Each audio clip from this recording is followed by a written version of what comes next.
from the AP World History Modern podcast for topic 5.1, the Enlightenment, the essential question out of our AMSCO text. How did the Enlightenment shape the intellectual and ideological thinking that affected reform and revolution after 1750? That's a big question. There's a lot of different answers to that. Some of this should start sounding familiar to you from 9th grade U.S. history as well.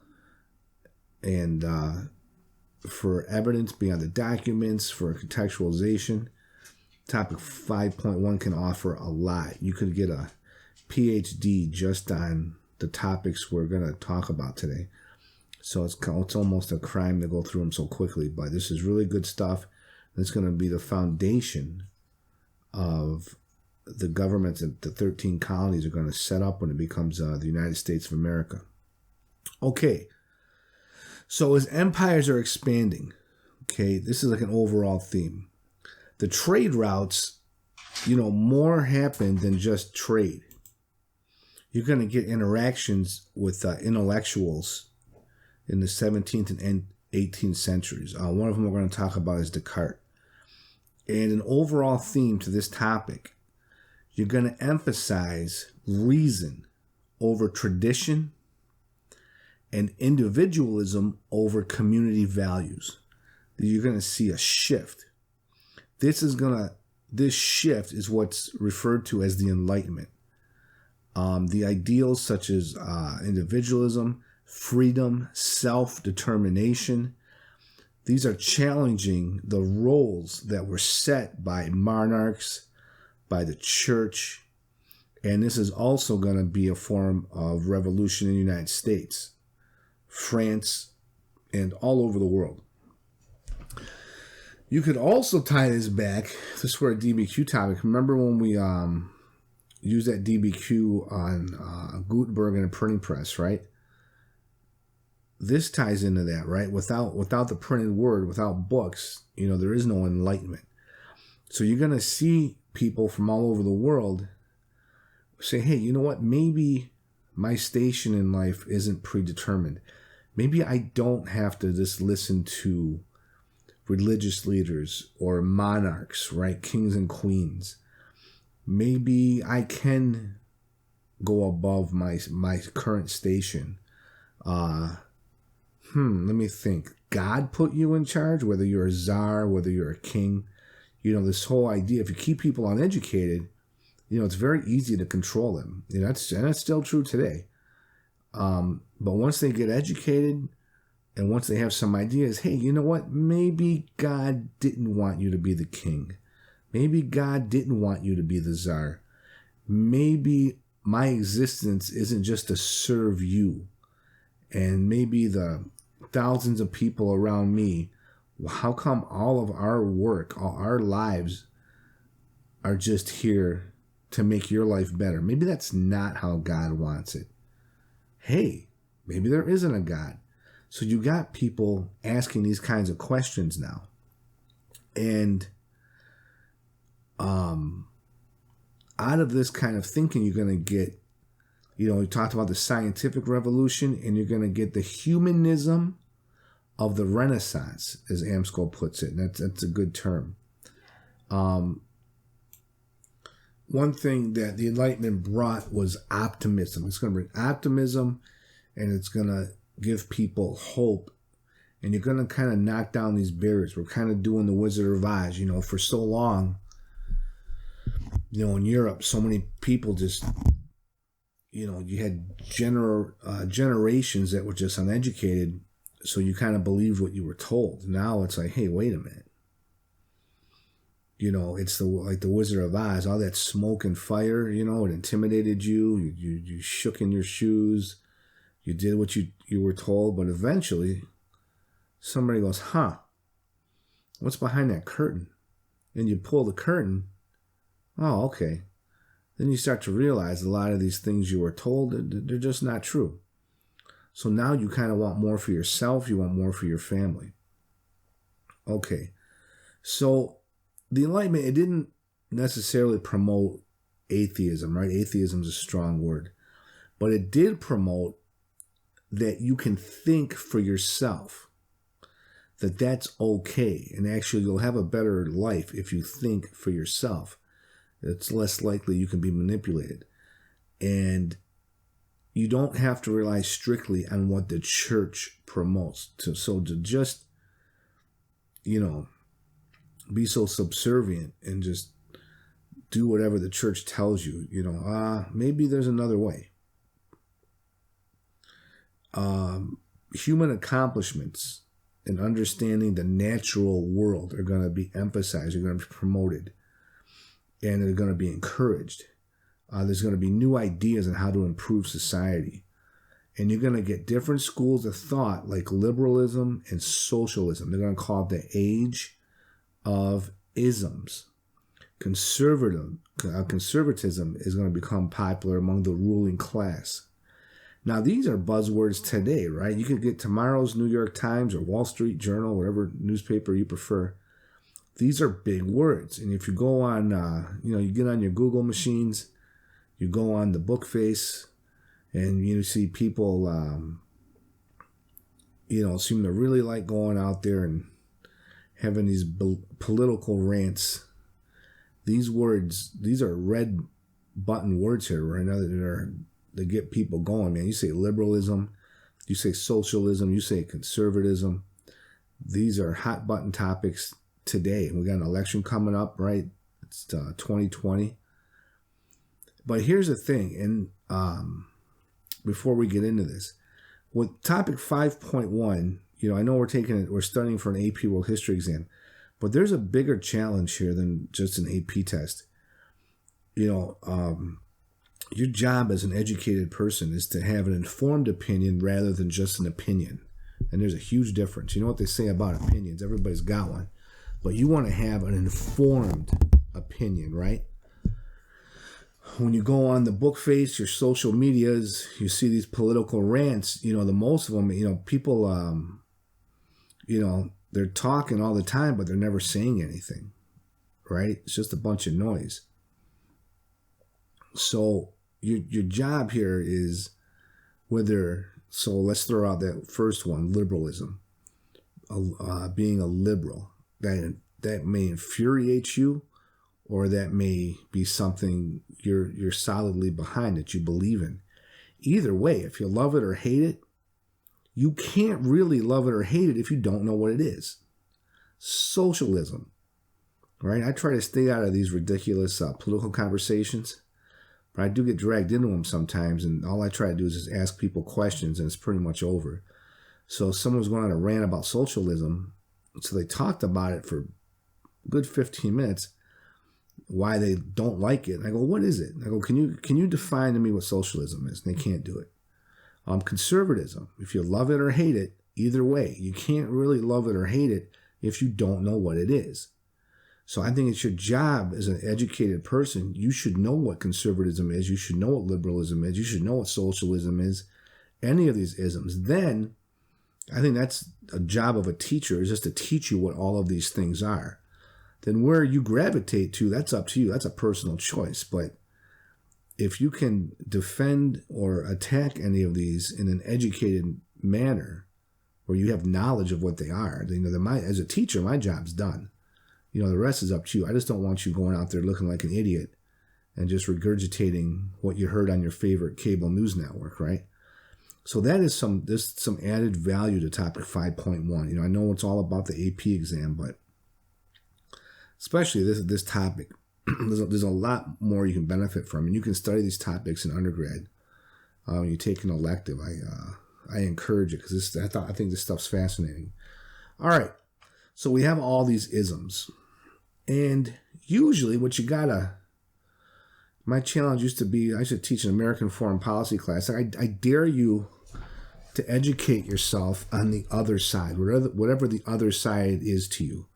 If you're to the left, I dare you to learn more about the right. If you're on the right, I dare you to learn more about the left. And what you'll find is the other side might not be as evil as you think, and there might be some things you actually agree with.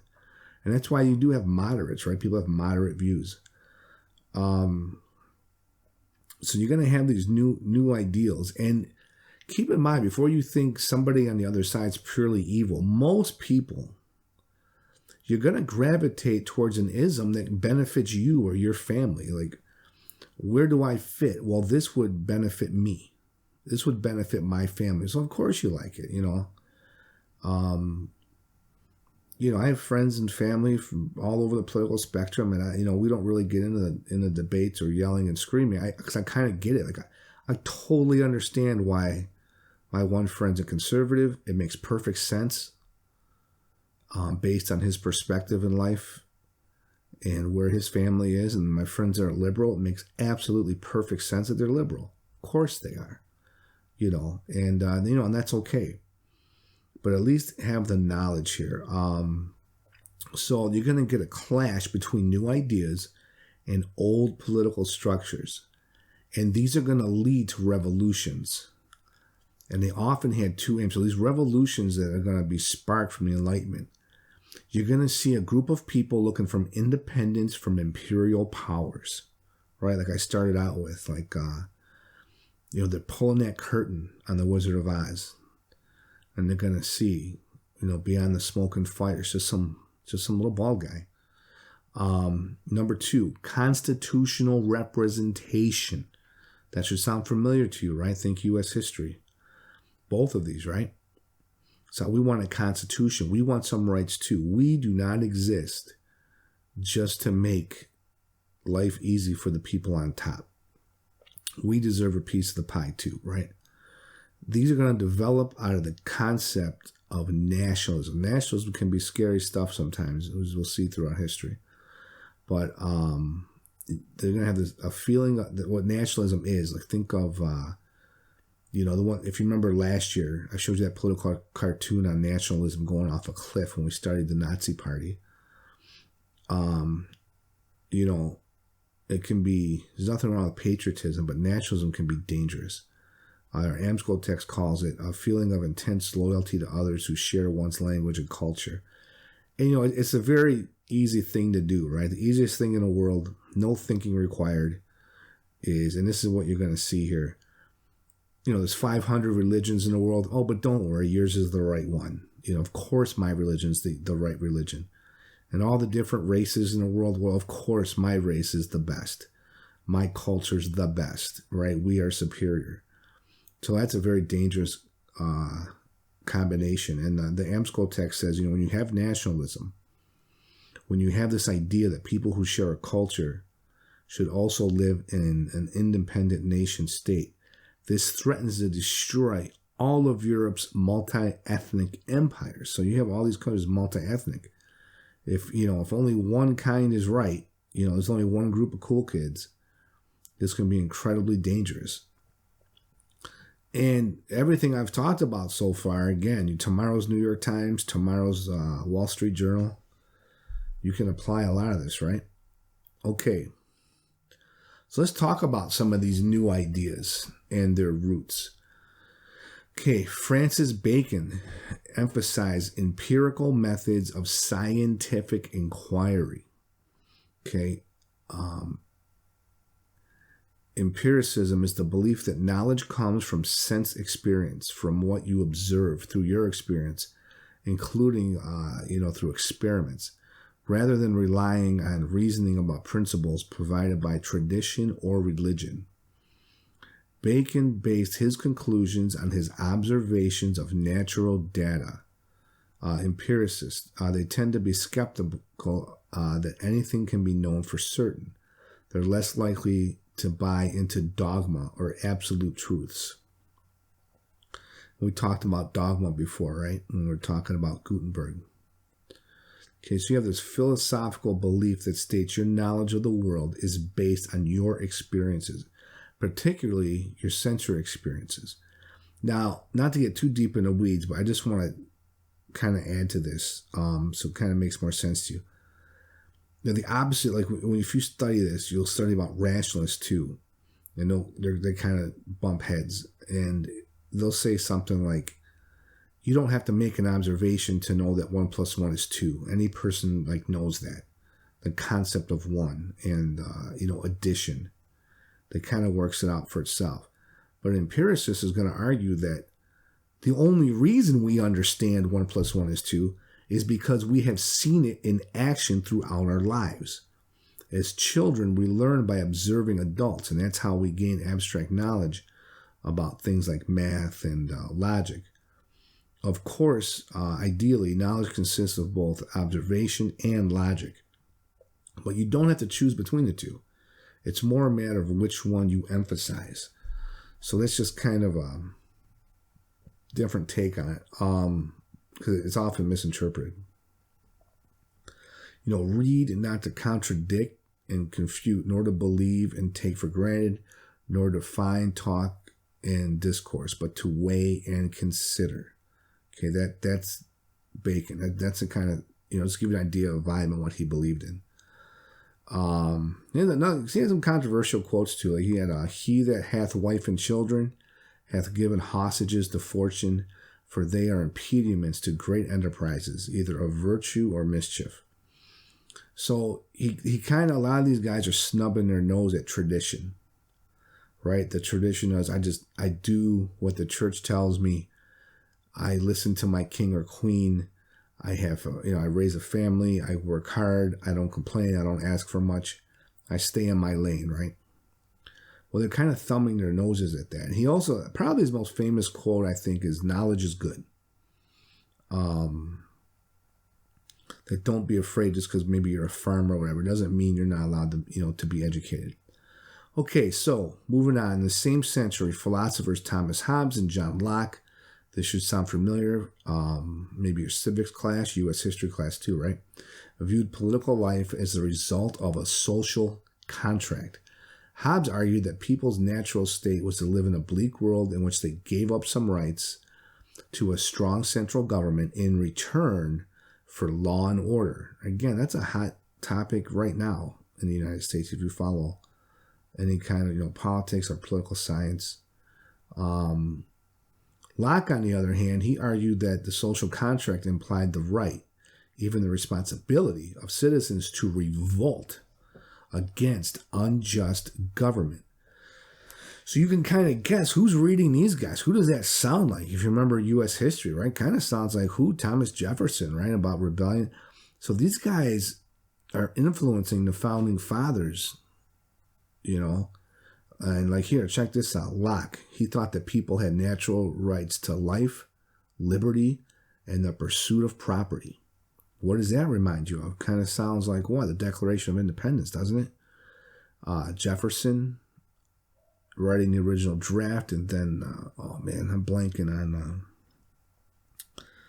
they had like a group of five. I forgot what they called it. There was like a group of five that like revised what Jefferson was writing for the Declaration. I know Ben Franklin and John Adams were part of that five, and they kind of revised it, and it ended up being the pursuit of happiness, right? But these guys are reading, Franklin, Adams, Jefferson. Adams was just as well read as Jefferson. He was just a little more blunt, and wasn't as articulate. He kind of spoke his mind more. But these guys are avid readers. This is the stuff they're reading right before the Revolution.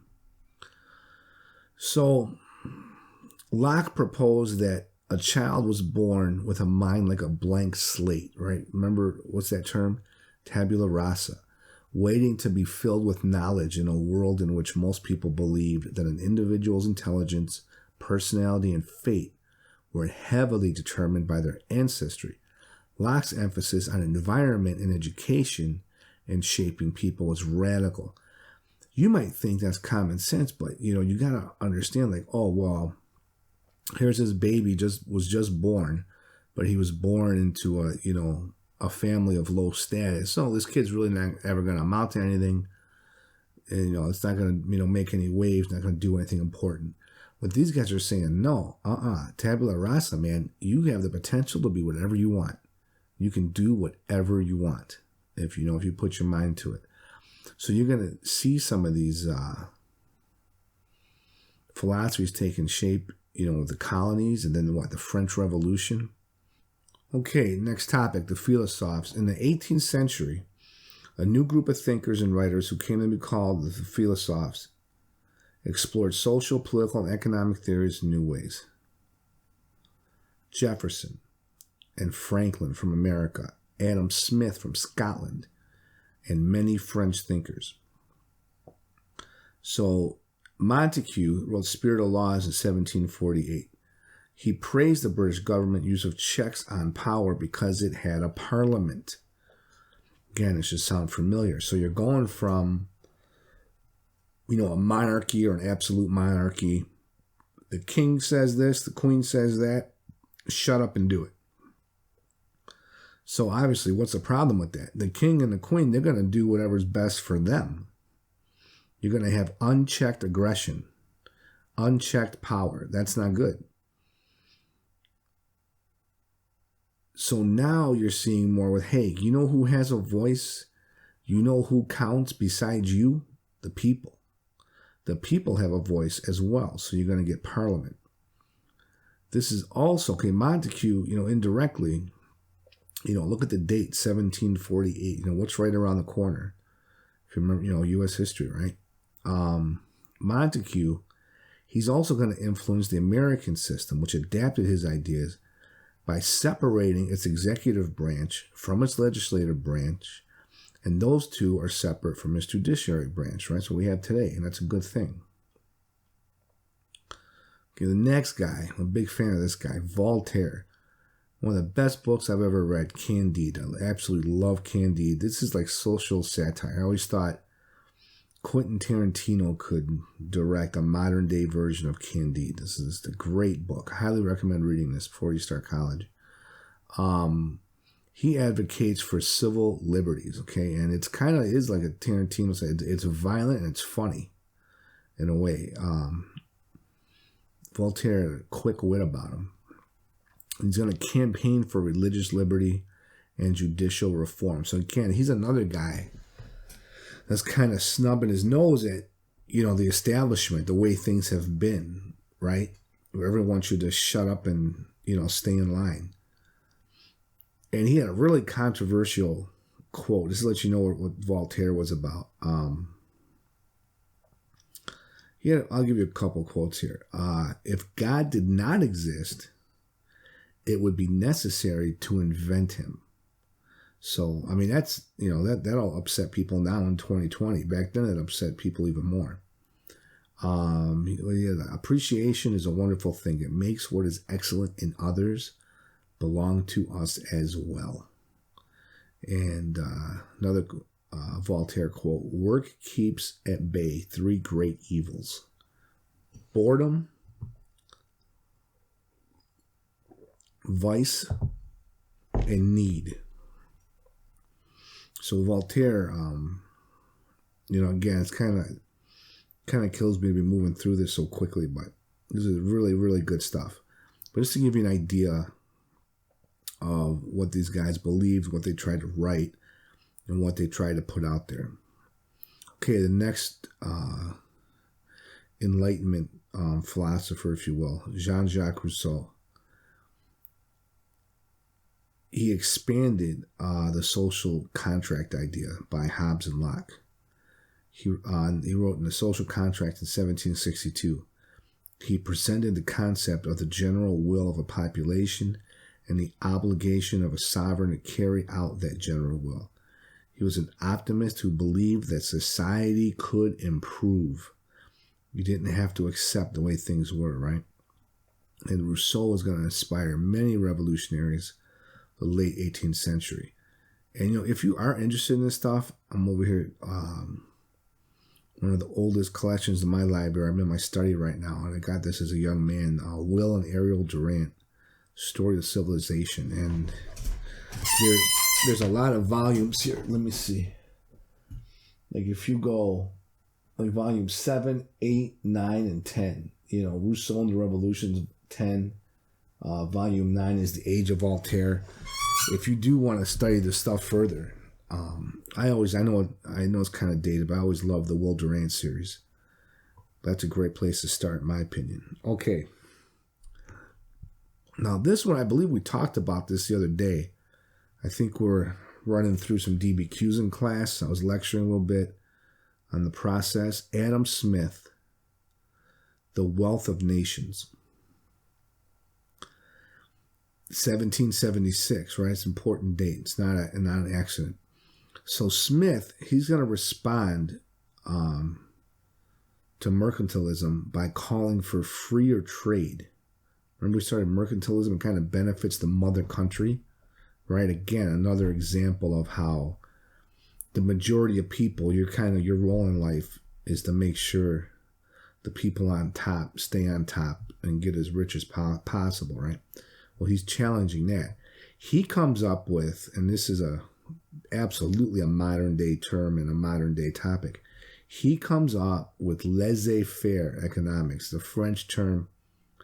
I learned it as hands off. I was always told that. The AMSCO text says leave alone, whatever, you get the idea. That the government should reduce their intervention in economic decisions. So limited government, right? And this is a topic in the next election, right? How do you feel about how much should the government be involved in the economy? A lot of people say not much at all, because the government is so inefficient and wasteful. What Adam Smith wrote about, if businesses and consumers were allowed to make choices in their own interest, the invisible hand of capitalism, okay, make sure you remember that, the invisible hand, Adam Smith, the invisible hand of the market would guide them to make choices beneficial for society. This is the foundation of capitalism. All right, and make sure, people throw out capitalism. I hear people talk about, capitalism is the greatest thing ever. People, I hate capitalism. And my question is the same to either person. Explain to me what capitalism is. And nowadays, the majority of people can't give me a good definition. So, a standard definition of capitalism is an economic system in which the means of production are privately owned and are operated for profit. So an example what Adam Smith was trying to talk about is you don't have to have a government forcing people to go to work or to do this or to do that and have a big expensive government that requires a ton of taxes.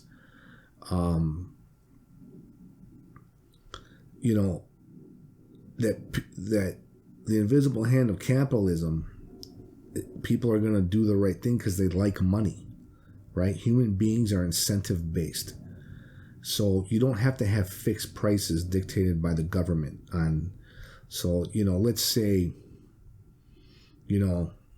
whatever, you go buy a pair of shoes at one store and then you find out they're $30 cheaper at another store. You return them, you go and save yourself $30.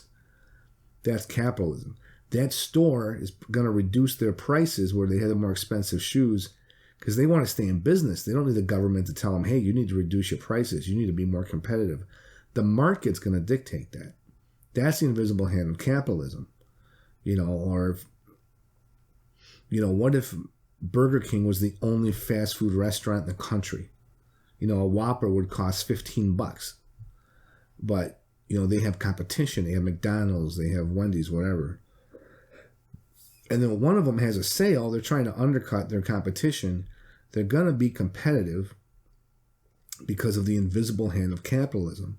The United States government doesn't need to tell McDonald's or Burger King or Wendy's how to run their business. That's kind of what Adam Smith talked about. And this is still highly debated today, right? We talk about that. And I think it was Churchill that said, capitalism's the worst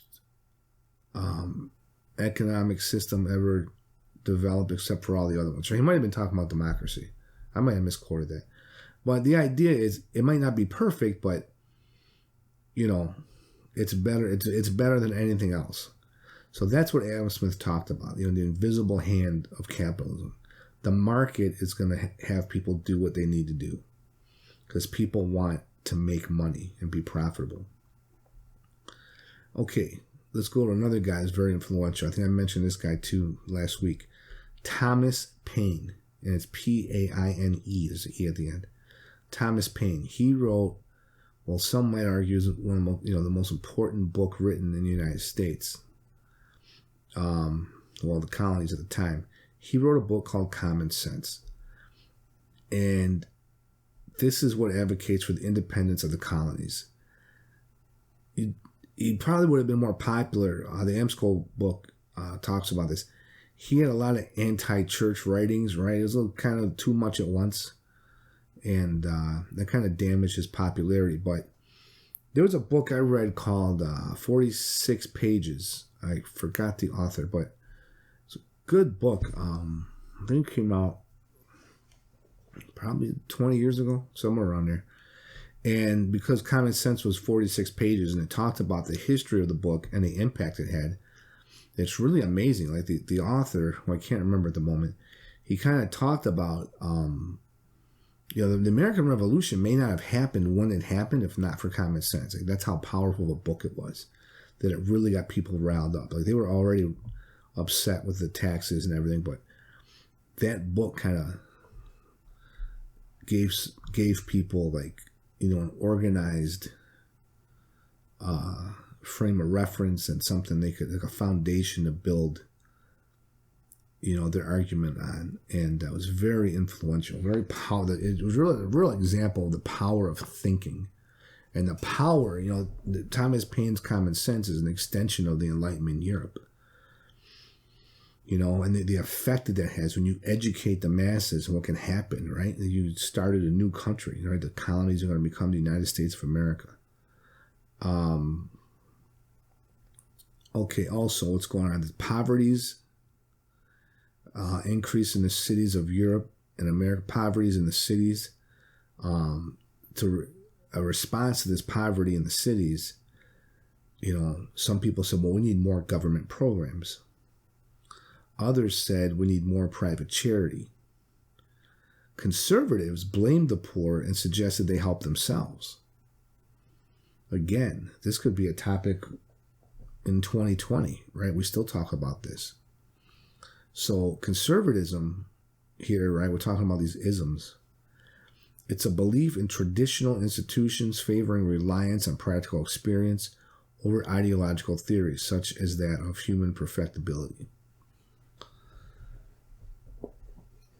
And, keep in mind, you could have conservatives that don't necessarily agree with each other, right? You could be, a moderate conservative, and same with liberals too, right? So it's tough. It's not, a one size fits all. There's different levels and different degrees of it. So again, whether you like or dislike conservatism, it's your job to understand what it is, right? Here's another definition for you. A political philosophy based on tradition and social stability, stressing established institutions and preferring gradual development to abrupt change. Specifically, such a philosophy calling for lower taxes, limited government regulation of business and investing, a strong national defense, and individual financial responsibility for personal needs, such as retirement income or healthcare coverage. There's a little more modern definition for you of conservatism. So, and it's not necessarily saying that, well, like when the earlier one would say, no, poor people should just help themselves. It's not as if they're necessarily not showing any empathy. A lot of them truly believe that, just giving charity, handouts, just giving it to them, it enables them. And all you do is perpetuate generational poverty because they never learn how to, take care of themselves. You're actually enabling them. It's actually bad for them. Let them figure out a way to be self-supportive. It's the old thing, feed a man for a day, but if you teach him how to fish, right? A modern day, someone in the modern day that may fit that description, a conservative like Ben Carson, right? I think we have a school named after him here in Detroit. Ben Carson is like, he's an example of this. He would say, whether it's any kind of public welfare, anything like that, it just teaches people how to be, helpless, and they don't have an incentive to work and work their way out of poverty. So it's not necessarily something where, well, we don't care about poor, but it's actually, they believe it's tough love. Like a parent doesn't just do everything for their kid. Like, I'm not going to do everything for you. You need to learn to do things on your own if you're going to make it in the world as an adult. I'm not always going to be here to take care of you, right? So the thing is, so that's kind of what conservatism is. It's up to you to decide, do you agree with that or do you not agree with that? And it's okay either way, but at least have an idea of what it is. You could Google Ben Carson. You could see an interview with him and see what he has to say and see if you agree with that or not. Okay, our next ism, you had utopian socialism. And again, 2020 election, socialism's a big word, right? Gets people really upset or gets people really happy. Again, a whole lot of people that talk about socialism, they can't explain what it is. So utopian socialism is the economic and political theory of socialism. It refers to a system of public or direct worker ownership of the means of production. Those who felt that society could be channeled in positive directions by setting up ideal communities were often called utopian socialist. Now, what does all that mean? First of all, utopia, it's a Greek word that means nowhere. And actually, I think I was talking about Will Durant. I think I first read that in the Will Durant book in his series. So it's kind of a play on words, but utopia is thought of like the perfect society. And a lot of these isms, the problem is, on paper, you can make something sound really nice. And it could sound, well, that would be really nice. People thought, Karl Marx, communism. Well, that would be nice if nobody's poor. Nobody's rich, nobody's poor. Everybody's got enough. Sounds good. Well, there's a thing called reality, and the reality is when it's implemented. I mean, I don't know. You tell me in a time where communism worked wonderfully and everyone benefited in the society. Communism has a pretty rough history. And if you had me last year, those things like utopian socialism, some countries like socialism, it works. It's like a lot of these isms, it's like everything else in life. If you do it right, maybe it can work. If you don't do it the right way or the way you're supposed to, then yeah, it's not going to. A lot of times the implementation isn't right or there's other factors involved. Again, all human beings are incentive-based.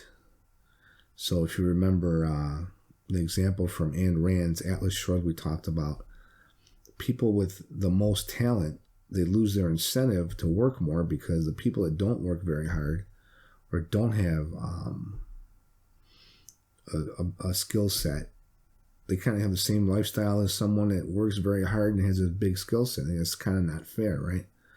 So, the human element plays in with these isms. It's not just something you can write down and it sounds good. But that's utopian socialism. Kind of threw in communism in there just as an example. But others advocated for classical liberalism, now the L word, right? A belief in natural rights, constitutional government, laissez-faire economics, and reduced spending on armies and established churches. More classical liberals were professionals, writers, or academics.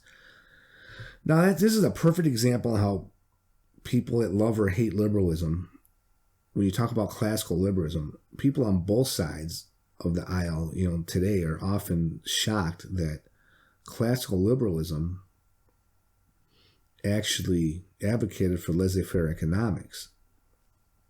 Because it's considered, most people think that's a conservative idea. So that's the thing about looking, and we're just studying these things really quickly. This is just surface stuff, right? We're blasting through this AMSCO text. But, when you look at these things a little closer, a lot of people would be surprised. Like a lot of people about, I talked about Ayn Rand and Atlas Shrugged. And I've had conversations on that book, and a lot of people that embrace that book are absolutely shocked when they find out she was an atheist. So it kind of doesn't fit the paradigm. People do have that with religion, politics, books. People will kind of adapt it as their own and kind of make changes to fit their own pre-existing belief, right? So you got to be careful of that. Study these things at their root. So then another topic in the AMSCO text, feminism.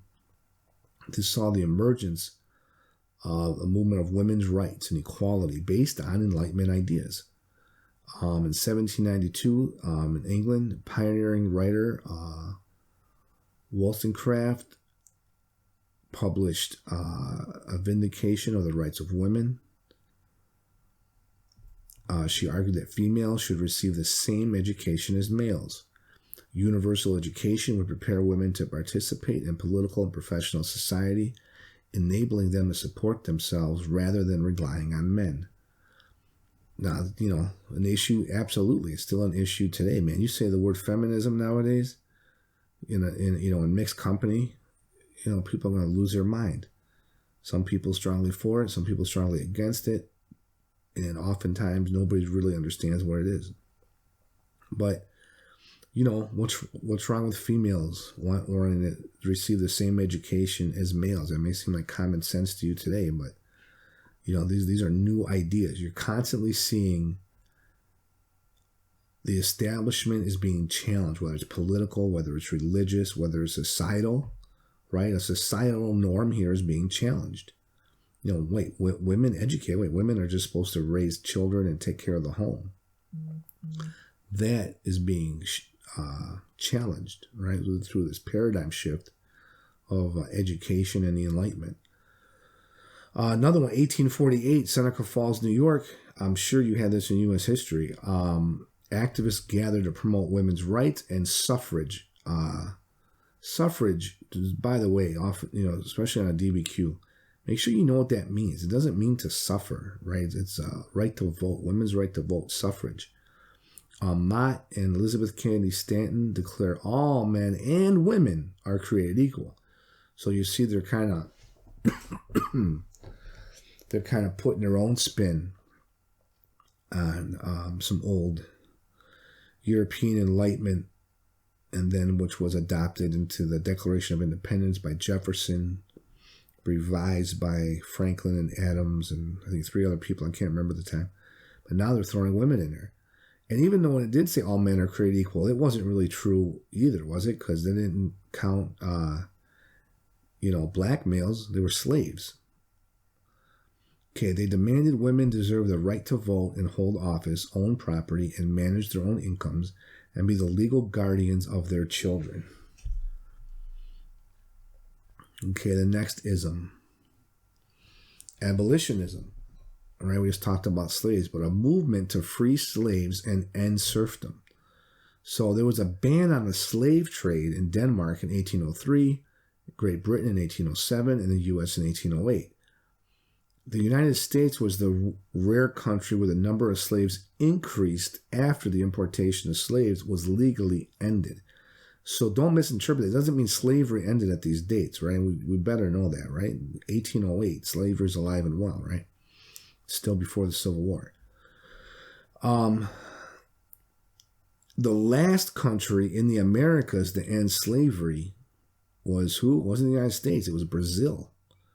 Brazil didn't end it until 1888, right? You're on the heels of the 20th century. Serfdom in Europe. Queen Elizabeth I, she's going to abolish serfdom in 1547. The French abolish all feudal rights of the nobility in 1789. Right? What's that date? Right after what? Right? The French Revolution. Alexander II of Russia is going to abolish serfdom in 1861. And the Russian emancipation of 23 million serfs was the largest single emancipation of people in bondage in human history. Of people in bondage. 23 million. Okay, another ism, Zionism, late 19th century, the desire of Jews to reestablish an independent homeland where their ancestors had lived in the Middle East. After centuries of battling anti-Semitism, hostility toward Jews, pogroms, which is violent attacks against Jews, support for Zionism increased after a scandal in France known as the Dreyfus Affair. In 1894, Alfred Dreyfus, a military officer who was Jewish, was convicted of treason against the French government, but this thing was based on forged documents. He was pardoned after some time that he spent in prison unjustly. And, just following this pattern, you see all different groups of people who have suffered some type of oppression. And I'm always shocked to see how people think, when you think of anti-Semitism, most people think of the Holocaust. rightly so. So Holocaust horrible, but anti-Semitism goes way before World War II. The Jews have been second-class citizens everywhere they go. They have suffered tremendously. It's well before World War II. I don't know if you remember if you look at we talked about the Black Plague. Remember the Black Plague, Silk Road, Mongol Empire. It was fleas on these black rats making its way into Europe. And again, this is like the danger of ignorance, right? And they say racism is a child of ignorance. Some Europeans, they ended up killing Jews, blaming them for the Black Plague. It's total insanity. What are you basing that on? You're basing it on nothing. Then you fast forward to the end of the Great War. What's the Nazi platform? Who do they blame for Germany's loss in the Great War? They blame the Jews. They blame Jewish bankers for, putting pressure on the government, the Germany having a puppet government under control of the Jews. And what did that lead to, right? That's going to lead to the Holocaust. So this is, very dangerous stuff. So, and, the Zionists, when they wanted, they wanted land that they said was their homeland. This is very controversial too. Ironically, some historians will make the argument, if not for Adolf Hitler and the Nazis and the Holocaust, you might not have a state of Israel, because the Zionists, while many people were sympathetic toward the cause, and they weren't arguing the history and the suffering of the Jewish people. The problem was the land they wanted, it was under control of the Ottoman Empire. There's Palestinians there. They were already living there. They've been living there for generations. So it was that's another very complicated subject. One of the most interesting classes I ever took. I took a class on it in grad school. Read all kinds of books. Edward Said comes to mind.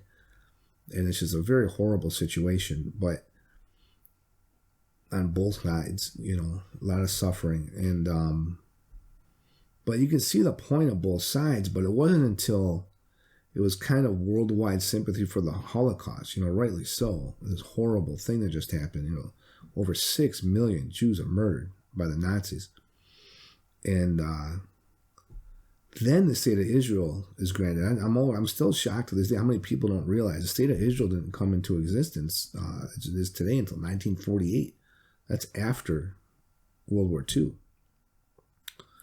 Then the Palestinian side is like, hey, wait a minute.